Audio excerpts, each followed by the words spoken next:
Улан Исраилов, мен койгон жерге солдаттай болуп иштеп бердим. Учурда Кыргызстанда кадрдык жүрүш чамдады. Бир жуманын ичинде эле бир топ жаңылыктар болуп, алды кызматтан кетти. Буга чейин эл арасында Сооронбай Жээнбеков, Алмазбек Атамбаевсиз туалетке да бара албайт экен деген сөздөр тып эле токтоду. Эми кеткендердин катарын ИИ министри толуктайт. Улан мырза кызматтын алгылыктуу алып кете албаганы менен жакшы жана жаман сөздөргө зың кыйып туруп берди. Кече 10 апрелде мен деле арызымды жазып кетейин деп ойлогом. Бирок мен саясий иштерге аралашкан жокмун, эч нерсе кылган жокмун. Мен койгон жерге солдаттай болуп иштеп бердим. Эртең жөн эле качып кетти деген сөз болот. Ийинимде погонум турса, акырына чейин турайын дедим деген Улан Исраилов Говори.тв сайтына. Булак Назар Ньюс. Исаков Текебаевдин камерасынан видео көзөмөлдү алып салууну тапшырды.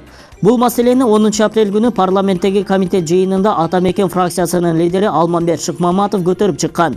Премьер-министр Сапар Исаков экс-депутат Өмүрбек Текебаев жаза өтөп жаткан камерадагы видео көзөмөлдү алып салуу боюнча маселени мыйзам чегинде карап берүүнү жаза аткаруу мамлекеттик кызматынын төрагасы Талайбек Жапаровго тапшырды.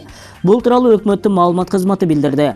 Аталган маселени 10 апрель күнү парламенттеги комитет жыйынында Атамекен фракциясынын лидери Алмамбет Шыкмаматов көтөрүп чыккан.